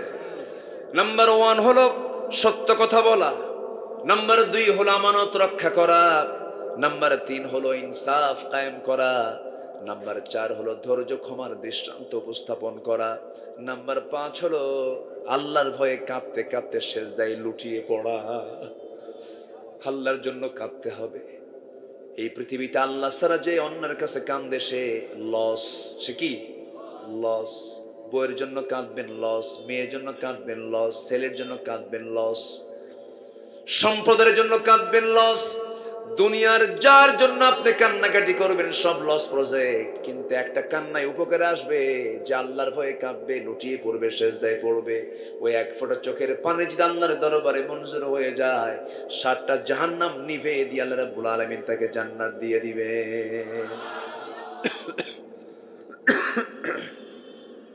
আল্লাহ রাব্বুল আলামিন বলেন, ওয়াল্লাযীনা ইয়াবিতুনা লিরাব্বিহিম সুজদান ওয়া কিয়ামা ওয়াল্লাযীনা ইয়াকুলুনা রাব্বানা সরিফ আন্না আযাবা জাহান্নাম ইন্না আযাবাহা কানা গরামান ইন্নাহা সাআত মুস্তাকাররান ওয়া মুকামা। জোরে বলি আল্লাহু আকবার। আল্লাহর ভয়ে কেঁদে কেঁদে বলবে, আল্লাহ ওই জাহান্নামে ঢোকা তো আমার দ্বারা সম্ভব না, আমাকে জাহান্নাম থেকে বাঁচাও। আল্লাহ তুমি আমাকে মাফ করে দাও। যে সমস্ত বান্দাগুলো আল্লাহর ভয়ে চোখের পানি ফেলে ফেলে যায় নামাজ ভিজায় ফেলে, আল্লাহ বলেন ওই বান্দাকে মাফ করে দাও, আমি আল্লাহ আমার ওয়াজিব হয়ে যায়। জোরে কোন সুবহানাল্লাহ। মাফ চাইবো কার কাছে? ক্ষমা চাইবো কার কাছে? চোখের পানি ফেলে ফেলে কাঁদবো কার কাছে? আল্লাহর কাছে। হারে সাহাবীরা দুনিয়াকে প্রাধান্য দেন নাই, দুনিয়াকে বিক্রি করে দিয়েছেন, আখিরাতের কাছে নয়। হ্যাঁ, আখিরাতের কাছেই তারা দুনিয়াকে বিক্রি করে দিয়েছেন, আখিরাতটা তারা কিনে নিয়েছেন, দুনিয়া তারা বিক্রি করে ফেলেছেন। একটা ছোট্ট ইতিহাস মনে পড়ে গেল, শুনবেন নাকি? আগ্রহ আছে তো? ওইদিকে ওমর ফারুকের জীবনের একটা অংশ কিন্তু বাদ পড়ে আছে। আছে, মনে আছে? মনে আছে? আমার বন্ধুগণ, কি ছিল তাদের সোনালী জীবন? মক্কা এবং মদিনার ঠিক মাঝখান বরাবর বাড়ি। একজন ব্যক্তি, একজন সাহাবী ইসলাম কবুল করেছেন, ছোটবেলায় বাপকে হারিয়েছেন, এতিম হয়ে চাচার কাছে মানুষ হয়েছেন। সেই সাহাবী ইসলাম কবুল করলেন। চাচা এসে বলল, ভাতিজা শুনলাম কি জানো?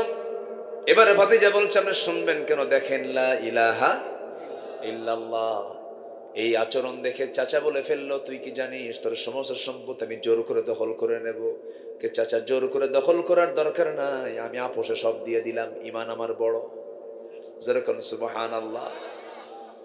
গায়ের জামাটাও খুলে নিয়েছে, জোর করে মারধর করে লুঙ্গিটা পর্যন্ত খুলে নিয়ে তাকে উলঙ্গ করে ঘর থেকে বের করে দিয়েছে, তাও খুশি তিনি। দরজার কাছে গিয়ে বলে, মা দরজা খুলো, তবে আমাকে দেখো না, আমাকে ছোট্ট একটা কাপড় দিয়ে দাও, সতরটা ঢেকে ফেলবো, নবীর দরবারে চলে যাচ্ছি। ঈমান বিক্রি করি নাই, দুনিয়া বিক্রি আমার হয়ে গেছে। যেরকম সুবহানাল্লাহ। দুনিয়া বিক্রি হয়ে গেছে কিন্তু ঈমান বিক্রি হয়নি। ছুটে চললেন নবীর পানে। প্রচন্ড শীতকাল, ঠান্ডার সময় খালি গায়ে কোনো মতো সতরটা থেকে চলে গেছেন মদিনার মসজিদের পাশে, নবীর কবর, নবীর হুজরাখানার সামনে গিয়ে দাঁড়ায়ছেন। দরজায় নক করেছেন, দরজা খোলা মাত্র রাসূল দেখলেন কে যেন সামনে দাঁড়ানো, গায়ে কাপড় চোপড় নাই, নগ্ন দেহ। ভিতরে ঢুকলেন। আমার নবজি তার নিজের পরনের দুটো জুব্বা, নিজের গায়ের দেওয়ার দুটো জুব্বা আস্তে করে হাতের মধ্যে নিয়ে বললেন, যুবক, এই যে জুব্বাখানা তুমি পড়ো। জুব্বাটা পড়ার পরে তিনি বলেন, কি হয়েছে, ঘটনা কি? কে চাচা আমাকে বস্ত্রহীন করে বাড়ি থেকে বের করে দিয়েছে। রাসূল মুস্কি হাসি মেরে বললেন, তোমার চাচা তোমাকে কাপড় ছাড়া শূন্য দেহে পাঠিয়ে দিয়েছে, আর বিশ্ব নবী তার গায়ের জুব্বা তোমাকে হাদিয়া দিয়েছে, যাও। জোরে কই সুবহানাল্লাহ। খুব খুশি সাহাবী। এবার রাসূল বলছেন, ও সাহাবী, তুমি কিছু বলতে চাও নাকি? এবার তিনি বলছেন, ইয়া রাসূলুল্লাহি, আমার বলার কি, আপনি আমার জন্য একটু দোয়া করবেন, আপনি আমার জন্য খাস করে দোয়া করবেন। আমার রাসূল করলেন কি, হাত দুটো উঁচু করে আকাশের দিকে তাকায় বলছে, আল্লাহ তাআলা আমার আব্দুল্লাহর জান মাল তুমি কাফের বেঈমানদের জন্য হারাম করে দাও। মনটা খারাপ হয়ে গেছে। হুজুর দোয়া চাইলাম কি, আপনি দোয়া করলেন কি? কি হয়েছে তোমার হুজুর? আমি তো শহীদ হতে পারবো না, কাফের বেঈমানদের জন্য আমি হারাম হয়ে গেছে, আমাকে মারতে পারবে না, ওরা আমাকে শেষ করতে পারবে না। এবার রাসূল বলছেন, তোমার যদি জিহাদের তামান্না থাকে, ওয়াইম্মা তাআলা ফিরাশি, আল্লাহ রাব্বুল আলামিন তোমাকে শহীদের দরজা বিছনায় মূল্য দিয়ে দিবেন। যেরকম সুবহানাল্লাহ। আমার নবীজি ওই সাহাবীকে পাঠিয়ে দিলেন, সাহাবায়ে কেরামদের মধ্যে সময় কাটান। মদিনা থেকে যুদ্ধের ডাক চলে এসেছে, যুদ্ধের ময়দানেও তিনি চলে গেলেন। যুদ্ধ শেষ হলো, যুদ্ধ থেকে ফেরার পথে হঠাৎ করে মদিনায় আসার পথে তিনি অসুস্থ হয়ে পড়লেন। নবীকে জানানো হলো, রাসূল বললেন, আমার প্রিয় সাহাবী, তার সর্বোচ্চ সেবাটুকুন করো। সর্বশেষ 3 দিন পরে আবার জানানো হলো, হুজুর আমরা তাকে বাঁচাতে পারলাম না, আব্দুল্লাহ দুনিয়া থেকে বিদায় নিয়েছে। রাসূল বলেন, গোসল করাও, কাফনের কাপড় পড়াও, আমার আব্দুল্লাহর জানাজা কেউ পড়াবে না, আমার আব্দুল্লাহর জানাজা আমি রাসূল নিজে তার দায়িত্ব গ্রহণ করলাম। রাসূল জানাজা পড়ায়া দিলেন। জানাজা শেষ করার পরে রাসূল বলছেন, সাহাবীরা রে, আমার আব্দুল্লাহর কবরটা কোথায় খনন করেছো? ওই যে 2 পাহাড়ের ঠিক মাঝখানে। রাসূল বলছেন, সাহাবীরা, আমার আব্দুল্লাহর লাশটা কেউ কবরে রাখতে পারবে না, আমার আব্দুল্লাহর কবরটাতে আব্দুল্লাহর লাশ আমি রাসূল নিজের হাতে শোয়ায় দেব, নিজের হাতে রাখবো, আমাকে নিয়ে চলো। রাসূল নিজে চলে গেলেন। যাওয়ার পরে কবরের সামনে দাঁড়ালেন, কবরের মাটিতে নামলেন। মাটিতে নেমে বলছে, আবু বকর আমার ডানে আসো, ওমর আমার বামে আসো। কবরের মধ্যে নেমেছেন কয়জন? তিনজন নেমেছেন। পৃথিবীর তিনজন সেরা মানুষ নেমেছেন। মাঝখানে রাসূল হাত দুটো আগায় দিয়ে বলছে, সাহাবীরা, আমার আব্দুল্লাহর লাশটা আমার হাতে দাও রে। এই আমার আব্দুল্লাহ দুনিয়া বেঁচে ঈমানটা রক্ষা করেছে। এই আব্দুল্লাহ দুনিয়ার সব মায়া ছেড়ে দিয়া আমার মায়া ধরেছে, আল্লাহর মায়া ধরেছে। আব্দুল্লাহকে আমার হাতে তুলে দাও। আব্দুল্লাহর লাশটা হাতের মধ্যে নিলেন, বললেন, আবু বকর মাথা ধরো, ওমর পা ধরো। কবরে শোয়া দিলেন। শোয়া দিয়া বুকের উপর হাত রেখে বলছে, আরশের মালিক আল্লাহ, আমার আব্দুল্লাহর উপরে এই সময় পর্যন্ত আমি সন্তুষ্ট আছি, তুমি আব্দুল্লাহকে মাফ করে দাও। পাশে থেকে একজন সাহাবী সাদ বিন আবি ওয়াক্কাস রাদিয়াল্লাহু তাআলা চিৎকার মেরে বলছে, আরে আমার পোড়া কপাল রে, আজকে জীবিত সাদ বিন আবি ওয়াক্কাস না হয়ে যদি মৃত সাদ বিন আবি ওয়াক্কাস হয়ে যদি ওই কবরের বাসিন্দা হতে পারতাম, জীবনটা ধন্য হতো। দুনিয়ার সবচেয়ে সেরা তিনজন মানুষ যারা কবরে নামে, জোরে কোন সুবহানাল্লাহ, আল্লাহু আকবার বলেন। জীবনটাকে রঙিন করব ঈমান দিয়ে, জোরে বলি ইনশাআল্লাহ, জোরে বলি ইনশাআল্লাহ। কাঁদবো কার ভয়ে? কাঁদবো কার ভয়ে? আল্লাহ রাব্বুল আলামিন বলেন, ওয়ায়াখিরুনা লিল আযকানি ইয়াবকুনা ওয়া ইয়াজিদুহুম খুশুআ, জোরে বলুন আল্লাহু আকবার। নাম্বার 6 হলো মুমিনরা একে অপরের প্রতি বিনয়ের বাহু প্রসারিত করবে। اخفض جناحك لمن اتبعك من المؤمنين, জোরে বলুন আল্লাহু আকবার। পরস্পরে আমরা শত্রু হব না বন্ধু হব? বলেন, শত্রু হব না বন্ধু হব? বন্ধু হব। মুমিনরা শান্তি প্রতিষ্ঠাকারী হবে না অশান্তি প্রতিষ্ঠাকারী হবে? শান্তি প্রতিষ্ঠাকারী হবে। ওয়া ইন কষ্ট হচ্ছে মনে হয় নাকি? হ্যাঁ, আমি যে আয়াত বলতেছি বিরক্ত হচ্ছেন না তো? হ্যাঁ, জি আলহামদুলিল্লাহ। বিগত 16 বছর আয়াত বিহীন কিছু বক্তা বের হয়েছিল, ঠিক কিনা বলেন? মঞ্চে উঠেছিল, নাচানাচি করতো, আর ভেস্কি কেটে কেটে আলেমদের বিরুদ্ধে কথা বলতো। আল্লামা সৈয়দ কামালউদ্দিন জাফরির মতো ব্যক্তিকে নিয়ে বাজে কথা বলেছে। ওই যে ব্রাহ্মণবাড়ি আখাউড়ার কি জানে নাম ওর, ওই যে আছে না, খালি ডিজে গান টান গাইতো, ওই যে কি, হ্যাঁ, বদমাইশ এগুলো।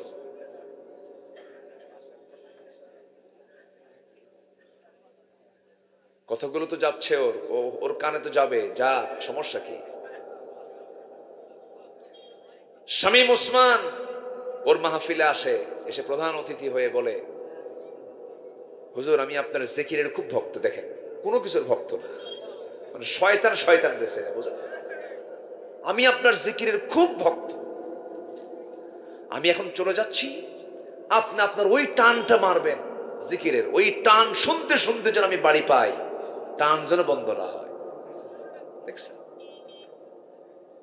এই হচ্ছে এদের তবিয়তগুলো। নাম্বার 8, মুমিনরা একে অপরের দোষ ধরবে, আজ থেকে দোষ অন্বেষণ করবে, দোষটাকে আড়াল করবে। আল্লাহু আকবার বলেন। জি, হ্যাঁ, কি এই কথাগুলো বলার দরকার আছে নাকি বলেন? হ্যাঁ, আল্লাহ রাব্বুল আলামিন বলেন, ইয়া আইয়ুহাল্লাযীনা আমানু ইজতানিবু কাসীরাম মিনায-যন্নি ইন্না বা'দায-যন্নি ইসমুন ওয়া লা তাজাসসাসু ওয়া লা ইয়াগতাব বা'দুকুম বা'দা أيحب أحدكم أن يأكل لحم أخيه ميتا فكرهتموه واتقوا الله إن الله تواب رحيم, জোরে বলুন আল্লাহু আকবার। গীবত করতে যেও না, চগলখড়ি করো না, দাম হয়ে গেছে দামের উপরে দাম দিও না।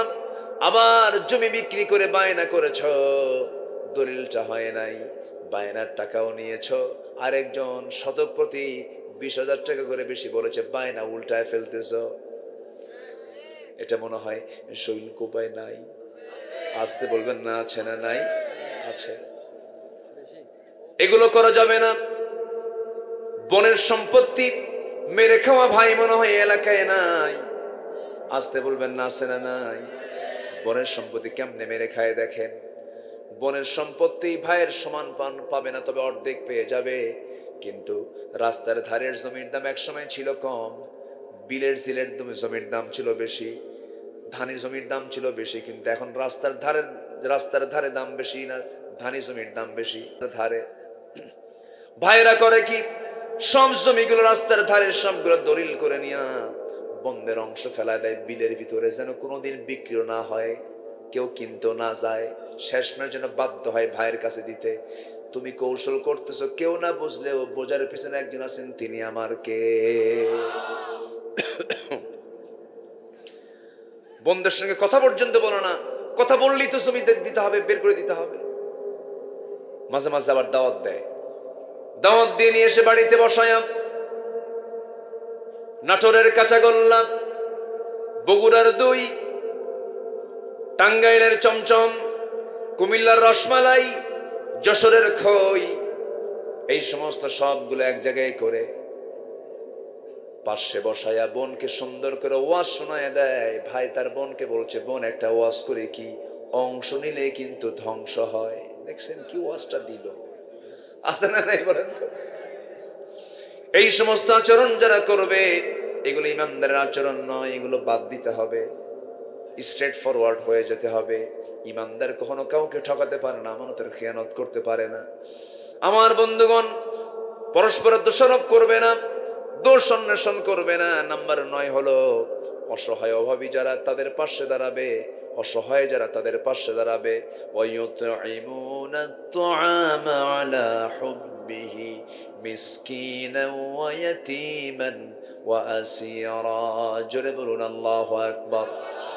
নাম্বার 10 হলো সৎকর্মী এবং তাকওয়া যারা, তাকওয়ায় তারা খবর রাখে না, ভাইয়ের খবর রাখে না, ধর্ম ভাই বানায়, ধর্ম মা বানায়, ধর্ম বোন বানায়, আছে না নাই বলেন? আচ্ছা, এগুলো হালাল না হারাম? বলেন হালাল না হারাম? হারাম। নাম্বার 12 হলো মানুষের সাথে সুন্দর কথা বলবে, ওয়াকুলু লিন-নাসি হুসনা। নাম্বার 13 হলো জমিনে নম্রভাবে চলবে, বিনয়ী হয়ে চলবে, ক্ষমতার মসনদ পেয়ে ভাববে না আমি বিশাল বড় কিছু হয়ে গেছে। খেলে থানায় ফোন মারতো, কিসে ফোন মারতো বলেন? খেলে থানায় ফোন মারতো, কি ফোন কি দেব, পুলিশ কি পাঠাবো, এগুলো কি করছে কি করে নাই বলেন? আল্লাহ রাব্বুল আলামিন বলছেন না, ইমানদাররা এগুলো করবে না। وعباد الرحمن الذين يمشون على الأرض هونا وإذا خاطبهم الجاهلون قالوا سلاما। নাম্বার 14 এবং 15 যারা দুঃসময়ে আল্লাহর পথে ব্যয় করবে। নাম্বার 15 যারা রাগকে নিয়ন্ত্রণ করবে। আল্লাহ রাব্বুল আলামিন এই সমস্ত মুহসিন বান্দাদেরকে দারুণ ভালোবাসেন। আর ভালোবাসেন যাকে, জাহান্নাম দিবেন না জান্নাত দিবেন? বলেন বলেন, জাহান্নাম না জান্নাত? আল্লাহ রাব্বুল আলামিন বলেন, আল্লাযীনা ইউনফিকুনা ফিস সাররাই ওয়াদ-দাররাই ওয়াল কাযিমিনাল গায়য والعافين عن الناس والله يحب المحسنين। জোরে বলুন আল্লাহু আকবার। যারা গোপনে দান করে, প্রকাশ্যে দান করে, সচ্ছলতায় দান করে, অসচ্ছলতায় দান করে, থাকলেও দান করে, না থাকলেও যা আছে তা থেকে দিয়ে দেয়, দান করে, মানুষকে মাফ করে দেয়, আল্লাহ সেই সমস্ত মুহসিন বান্দাদেরকে ভালোবাসেন এবং তাদেরকে জান্নাতের ঘোষণা দিয়ে দিয়েছেন। জোরে কোন সুবহানাল্লাহ। মোট কয়টা হলো বলেন? আসতে বলবেন না, কয়টা বলেন? হয়তো অনেকের মনে থাকবে না, রেকর্ড আছে, রেকর্ড হয়ে যাচ্ছে, সবাই আপনারা এটা মাথায় নিয়ে রাখবেন। আমার বন্ধুগণ, এই পরামর্শগুলো আমার নয়, আমি আব্দুল্লাহ, আমার নয়, আমার এই পরামর্শগুলো কার পরামর্শ? আসতে বলবেন না, কার পরামর্শ? আল্লাহর পরামর্শ। আমার নবীজি করলেন কি, ওই সাহাবী আব্দুল্লাহর বিদায়টা দিয়ে আসলেন। আমার বন্ধুগণ, ওই আব্দুল্লাহর মতো জীবন সাজাতে হবে, ওমরের মতো জীবন সাজাতে হবে, সাহাবে কেরামদের মতো জীবন সাজাতে হবে। যদি আমরা সাজাতে পারি, আমার বন্ধুগণ, ওই সমস্ত সাহাবীরা দুনিয়াতে বসে জান্নাতের সংবাদ পেয়েছেন, এমনি এমনি পান নাই। তাদের মূল লক্ষ্য ছিল দুনিয়া না আখিরাত। দুনিয়া না আখিরাত। আখিরাতের জন্য নামাজ পড়ার দরকার আছে না নাই বলেন? নামাজ হবে কয় ওয়াক্ত? 5 ওয়াক্ত নামাজ পড়তে রাজি আছেন কার? একটা হাত তুলে দেখান দেখি।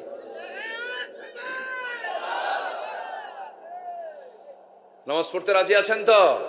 চিৎকার মেরে বলি, ইয়া আল্লাহ, আমাদেরকে 5 ওয়াক্ত সালাত আদায় করার তৌফিক তুমি আল্লাহ দিয়ে দাও। জোরে বলি আমিন, আরো জোরে আমিন, আরো জোরে আমিন। হাত নামান। আশপাশে মাইয়াত শুয়ে আছেন, কবরবাসী আছেন, আমরা তাদের জন্য দোয়া করব। অনেক রাত হয়েছে, সব দিকে আমরা খেয়াল করব। আসেন আমরা নামাজের মতো করে বসি। আমরা চাইবো কার কাছে? আল্লাহর কাছে আমরা চাই।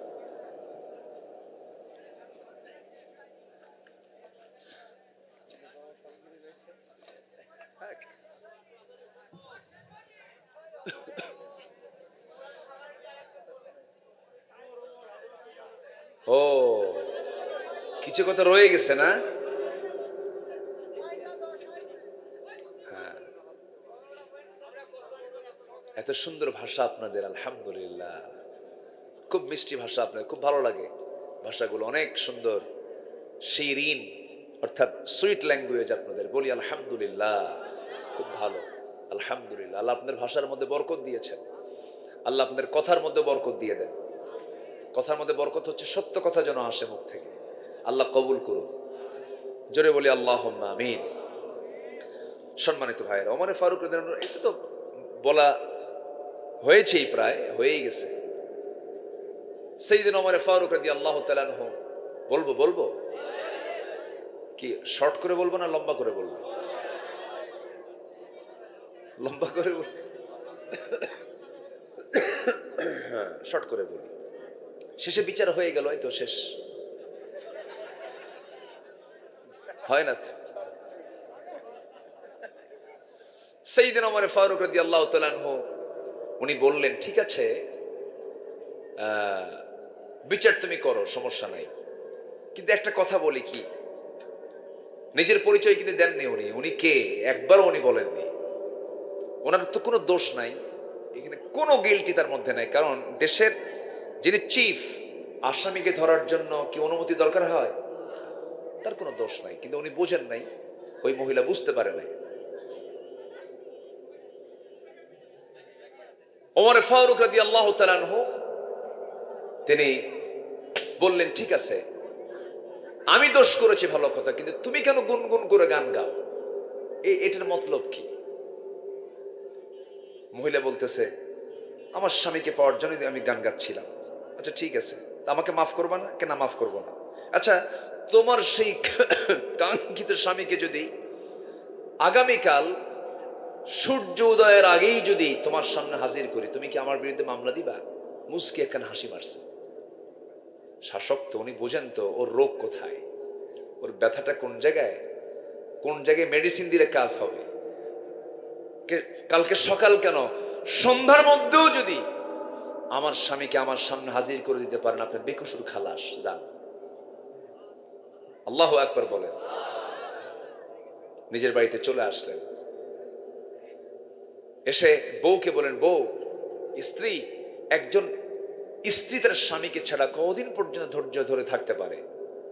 আপনি বোঝেন না? আপনি তো বোঝেন কথাগুলো। এবার স্ত্রী বলছে, একটা আয়াত আছে, আল মুতাল্লাকাতু ইয়াতারাব্বাসনা বিআনফুসিহিন্না সালাসাতা কুরু। তালাক প্রাপ্ত নারী অপেক্ষা করবে অন্য পুরুষকে স্বামী হিসেবে গ্রহণ করার জন্য কয় মাস পর্যন্ত? 3 মাস। 3 কুরু পর্যন্ত, এই 3টা ইদ্যত তাকে পূরণ করতে হবে। এখান থেকে বোঝানো হচ্ছে যে একটা স্ত্রী তার স্বামীকে ছাড়া 3 মাস পর্যন্ত ধৈর্যের পরিচয় দিতে পারে। এক্ষেত্রে স্বামীর অবশ্যই এই বিষয়টা লক্ষ্য করা উচিত। তখন তিনি করলেন কি, সেনাবাহিনী প্রধানকে ডাক দিয়ে বললেন, আজকের থেকে সকল সৈনিকদের 3 মাস পর সাধারণ ছুটি, ফ্যামিলিকে সময় দেওয়ার জন্য।